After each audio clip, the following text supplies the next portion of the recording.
SDG India निर्देशांक 2023-24. आता मी तुम्हाला सांगतोय व्हेरी व्हेरी व्हेरी इम्पॉर्टंट आहे, कारण हा निर्देशांक जेव्हा पहिल्यांदा काढायला सुरुवात केली तेव्हा पण या निर्देशांकावरती प्रश्न विचारण्यात आलेला होता, त्याच्यानंतर पण प्रश्न विचारण्यात आलेला आहे, कंबाईनला एक वेळा प्रश्न विचारण्यात आलेला आहे, राज्यसेवेला एक वेळा प्रश्न विचारण्यात आलेला आहे.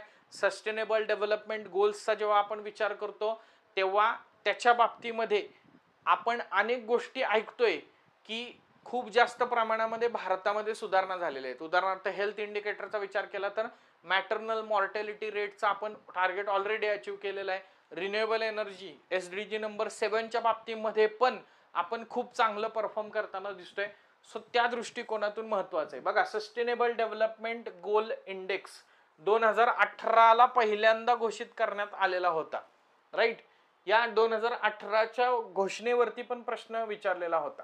तेव्हा 57 स्कोर होता, त्याच्यानंतर 60 झाला, त्याच्यानंतर 66 झाला, त्याच्यानंतर आता 23-24चा जर का विचार केला तर 71 त्या ठिकाणी स्कोर आहे, राईट. कोणाद्वारे प्रकाशित करण्यात येतो?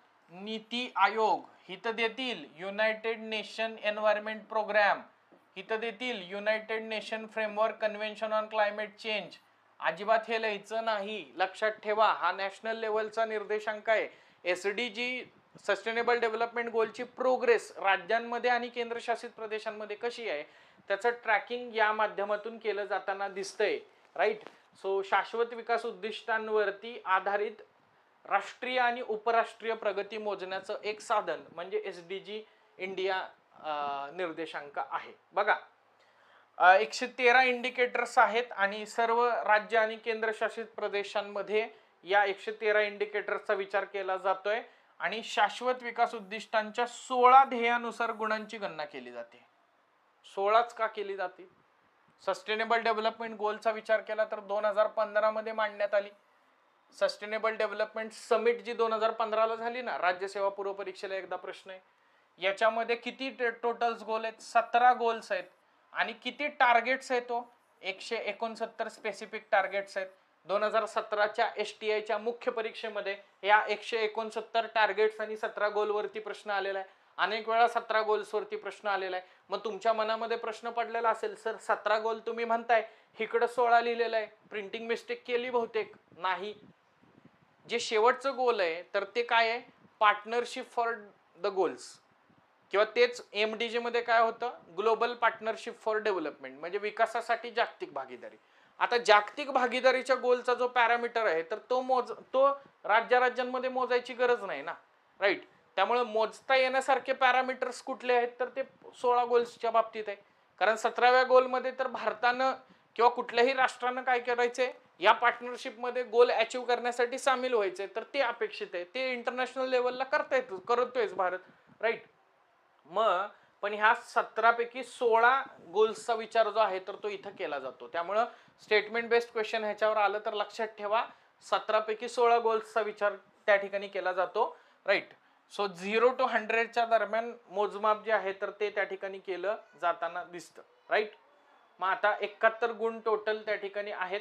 मग ह्याच्यात कॅटेगरायझेशन केलंय. 0 to 49ला ऍस्पिरंट म्हटलं जातं, 50 ते 64ला परफॉर्मर म्हटलं जातं, 65 ते 99ला फ्रंट रनर आणि 100ला अचिव्हर.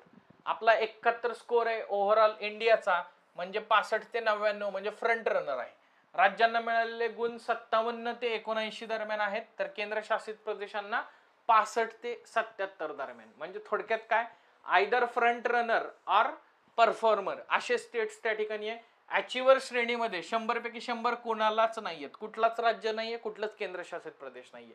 मग आता प्रश्न काय विचारला जाऊ शकेल, पहिली राज्य कुठली आणि शेवटची राज्य कुठली किंवा केंद्रशासित प्रदेश? बघा, उत्तराखंड आणि केरळ 79 गुण आहेत, तमिळनाडू 78 गुण आहेत, गोवा हिमाचल प्रदेश 77 आहेत, पंजाब सिक्कीम 76 आहेत, कर्नाटक 75 आहेत. सो उत्तराखंड चांगलं परफॉर्म करते, केरळ चांगलं परफॉर्म करते, तामिळनाडू गोवा हिमाचल चांगलं परफॉर्म करते, एवढं लक्षात ठेवा. शेवटचं राज्य कुठलं आहे? बिहार 57, महाराष्ट्र 73 गुण आहेत, फ्रंट रनर कॅटेगरीमध्ये आहे. 2020-21च्या तुलनेमध्ये 3 अंकांनी वाढ झालेली आहे. सो पहिली राज्य लक्षात ठेवली, शेवटचं राज्य लक्षात ठेवलं, नंतर काय लक्षात ठेवणार? महाराष्ट्र. अजून काय लक्षात ठेवणार? राष्ट्रीय सरासरी गुण जेवढे आहेत एसडीजी निर्देशांकात त्याच्यापेक्षा महाराष्ट्राला जास्त आहेत, कारण राष्ट्रीय सरासरी किती आहे 71 आहे.